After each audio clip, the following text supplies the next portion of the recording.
The wealth gravitates to Washington, to New York, to Wall Street. This is a characteristic of the destruction of money. The middle class eventually gets wiped out. This is why third worlds, if you look at their monetary system and it's constant inflation, even in Mexico today, there's a very small middle class. A lot of poor people and a lot of very wealthy people. And this is what we're moving into today. There's a lot of wealth gravitating to the very wealthy, where the average person is having trouble getting their medical care.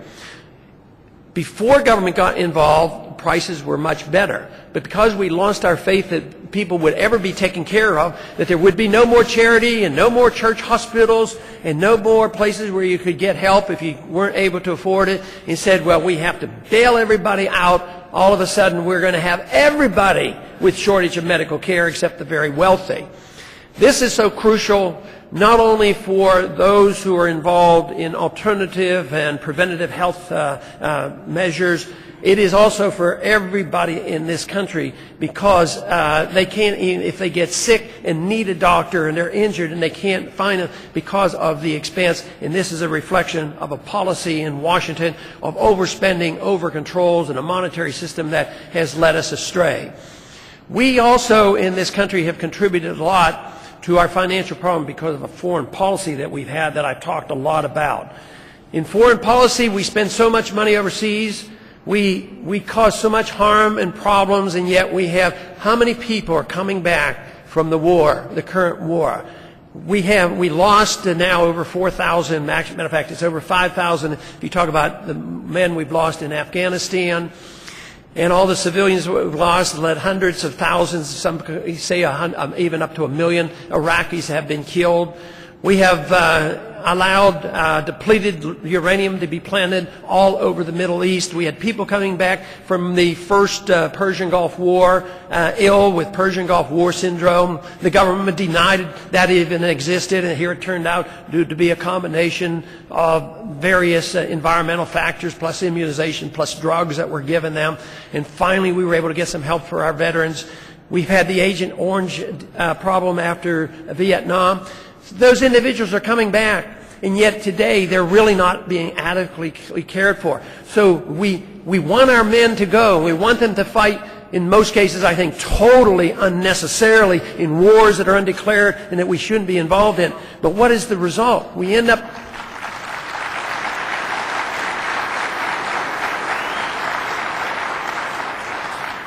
with expanding the demand for medical care at home, and then that's where the cuts can happen. I have trouble finding medical care for some of our veterans. And there are some that are difficult to diagnose. There have been brain injuries and post-traumatic stress syndrome and other things. And they made a lot of these individuals incapable of working well in society. I think 25% of our people that live on the street today are veterans. And this is a consequence of our policy. So it's a medical consequence, a medical burden, and which we ignore. At the same time, we're going to pretend to take care of everybody else and promote a form of medicine which is not a good form of medicine. So we could do a lot to change those demands on our medical needs and our medical dollars by changing our foreign policy. I think our foreign policy has nothing to do with what the founders talked about. The founders talked about no entangling alliances. They talked about, don't get involved in the internal affairs of other nations. That used to be our policy. And even in recent years, that has been our policy. But now we live in an age which I think is so dangerous, not only the attack on our civil liberties and all this atrocious spending that is bringing us to the brink, but also the idea that we as Americans have allowed our government to preemptively go to war, to start the war. That's not part of the American tradition, and I'd like to change that.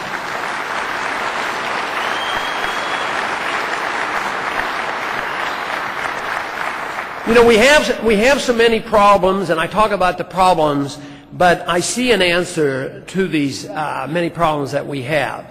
Whether it's the medical care system or whether it's the monetary system or our foreign policy, Very simply, we were given good advice and we were given a good guide by the founders of this country. They gave us good advice about foreign policy and good advice about interstate trade and not this over-regulation. And they gave us a constitution that protected personal liberties, and they gave us a Bill of Rights.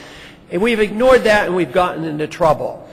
But we remember as Americans, and we should know what we should do. And if we're willing, all we have to do is go back to the rule of law, restore the Constitution, and we can solve most of these problems rather quickly.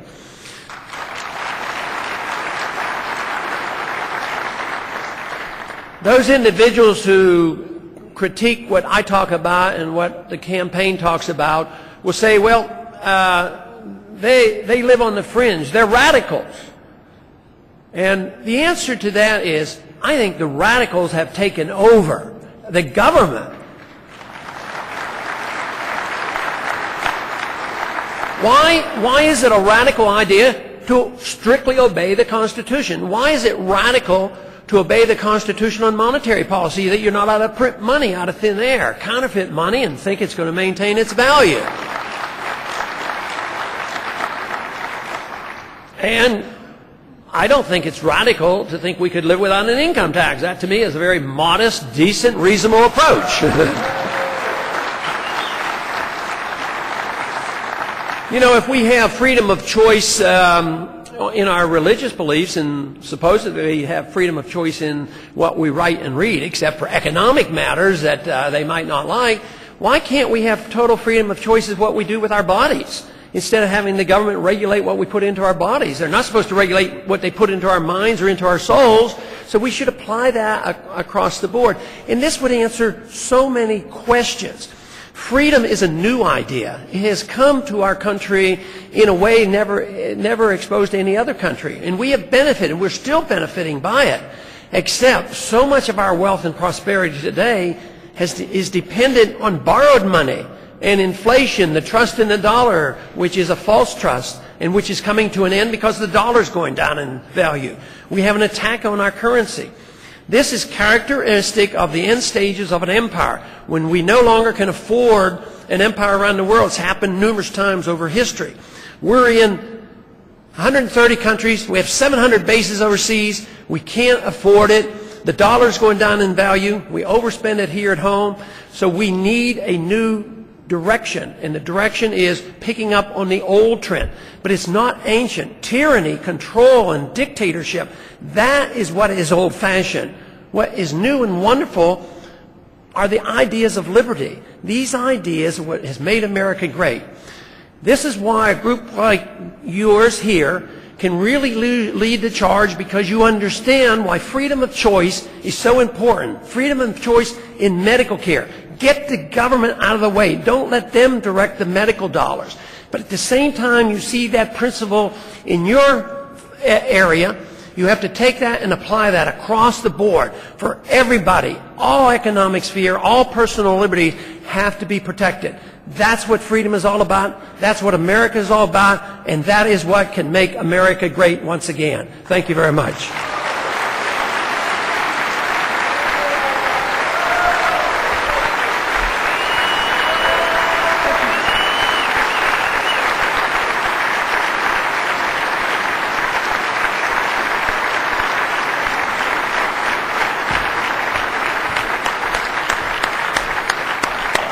Ladies and gentlemen, a big hand of applause for Dr. Paul. Come on. If you believe in healthcare freedom, and this is your chance to let it be heard, I urge you all to use the internet as your tool, not just your educational tool, but your tool to enlighten you and to educate you as to what is happening in the world. Because I can guarantee you personally that you are not getting it from the mainstream media. And anyone who thinks they are is, in my opinion, deluded. Thank you all so very much. We have the rest of our presentation now. Thank you for your kind attendance.